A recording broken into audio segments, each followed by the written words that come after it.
예레미야 24장 1절에서 10절 말씀. 나를 알아볼 수 있는 마음.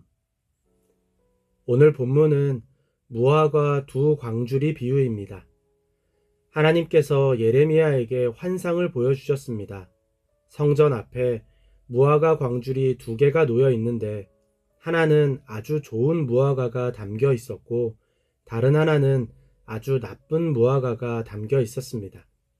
하나님께서는 바빌로니아 사람의 땅으로 잡혀간 유다의 포로들을 좋은 무화과처럼 잘 돌보아 주겠다고 말씀하셨습니다. 그들을 지켜보면서 잘 되게 하고 다시 이 땅으로 데려오겠다는 약속을 하신 것입니다. 그러나 시드기야를 비롯해서 예루살렘에 남은 사람들은 나쁜 무화과처럼 만들어 버리겠다고 말씀하셨습니다. 그들을 세계 만국으로 흩어놓아서 혐오의 대상이 되게 하고 모든 곳에서 조롱과 수치, 비웃음과 저주를 받을 것이라고 경고하셨습니다. 그리고 남겨진 땅에서 멸절될 때까지 전쟁과 기근, 연병이 멈추지 않을 것이라고 약속하셨습니다. 오늘 말씀의 배경은 2차 포로기 이후입니다. 두 번의 포로기를 겪으면서 이제 당할 것은 다 당했다고 생각하는 이들이 있었습니다. 이제 하나님께서 역전하시고 회복하실 것이라고 외치는 거짓 예언자들이 등장한 것입니다. 하지만 오늘 말씀은 지금까지와는 비교할 수 없는 최후의 공격, 모든 것을 끝내버릴 공격이 있을 것이라고 예언합니다. 그 내용도 구체적입니다. 시드기야 왕이 잡혀간다는 것과 애굽으로 도망치는 사람들이 존재한다는 것을 말씀하시므로 멸망의 날이 코앞에 왔음을 말씀하신 것입니다. 본문을 묵상하면서 당시 이 예언을 들은 사람들이 참 혼란스러웠겠다는 생각이 들었습니다. 상식적으로 다른 나라의 포로로 끌려가는 것은 비참한 일입니다. 본국에 남아서 어떻게든 생활을 유지하는 것이 그나마 나은 삶입니다. 그런데 하나님께서 정반대의 말씀을 하십니다. 그렇다면 실제로 바빌로니아에 끌려간 이들의 삶은 어땠을까요? 대표적인 예가 다니엘과 세 친구입니다. 그들은 비록 고초를 겪었지만 결국 인정받아서 왕실에서 생활했습니다. 다니엘은 노년까지 고위 관료로 생활했습니다. 하나님의 약속이 이루어진 것입니다.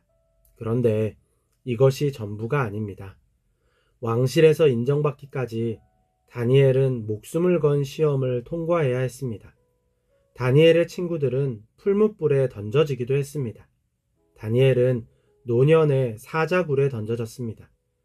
분명 하나님의 도우심이 있었지만 그에 못지않은 위기와 고통이 있었습니다. 즉, 바빌로니아에서의 포로 생활은 좋은 무화과처럼 달콤한 인생이 아니었습니다. 그렇다면 하나님께서 말씀하신 좋은 무화과처럼 잘 돌보아 주신다는 의미는 무엇일까요? 비록 죽을 고비가 여러 번 있지만 마지막에는 잘 될 것이라는 약속일까요?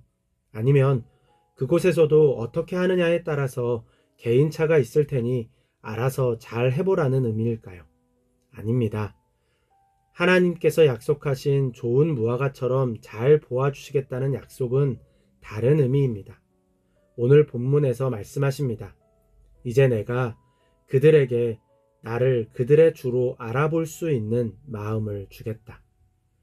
하나님께서 좋은 무화과처럼 잘 돌보아 주시겠다는 의미는 포로로 잡혀간 이들, 온갖 우상숭배와 불법, 거짓 예언자들의 잘못된 가르침에 눈이 멀어서 하나님을 알아보지 못하던 백성, 하나님을 알고 싶은 마음이 없는 백성에게 하나님을 알아볼 수 있는 마음을 회복하시겠다는 것입니다.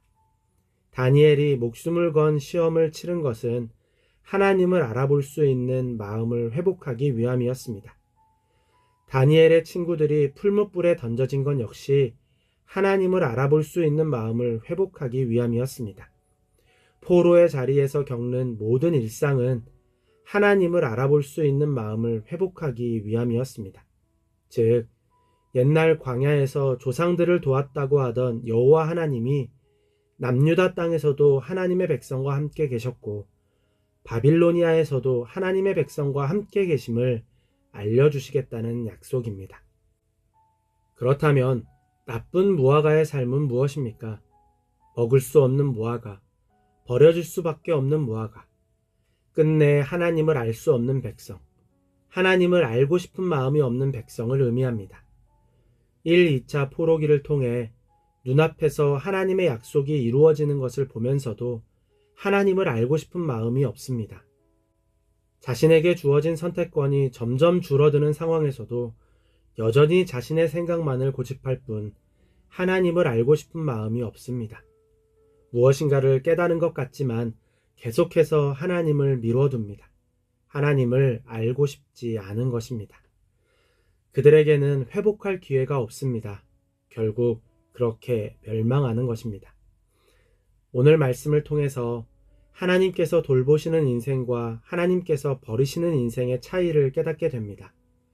하나님께서 돌보시는 인생은 하나님을 하나님으로 알아볼 수 있는 마음을 가진 인생입니다.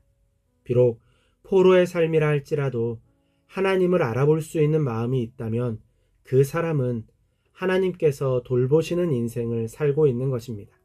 비록 풀무불에 던져졌지만 그곳에 함께 계시던 하나님을 알아볼 수 있다면 그 사람은 하나님께서 돌보시는 인생입니다.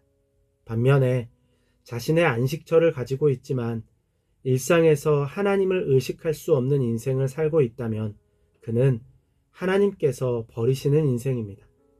전쟁, 기근, 연병과 같이 특별한 사건으로 다가오시는 하나님조차 알고 싶은 마음이 없다면 그는 하나님께서 버리시는 인생입니다. 언젠가 운전 중에 길을 헤매다가 혼자 중얼거렸습니다. 아, 진짜 내 인생 같네. 길을 모르겠네. 그러다가 정신이 번쩍 들었습니다. 그래서 곧장 고백했습니다. 아닙니다, 주님. 지금 나의 삶은 하나님께서 주신 것입니다. 하나님께서 가장 좋은 것을 주셨습니다. 오늘의 의미를 언젠가 꼭 알게 될 것입니다. 삶의 순간순간마다 우리를 돌보시는 하나님을 알아보시기 바랍니다. 하나님께서는 우리가 하나님을 알아볼 때 가장 기뻐하십니다. 우리가 만나는 모든 일상은 하나님을 알아보기 위한 하나님의 사인입니다.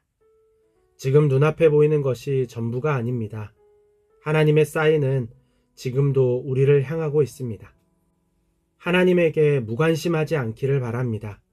우리의 일상을 다스리시는 하나님을 알아볼 수 있는 눈이 열리기를 바랍니다.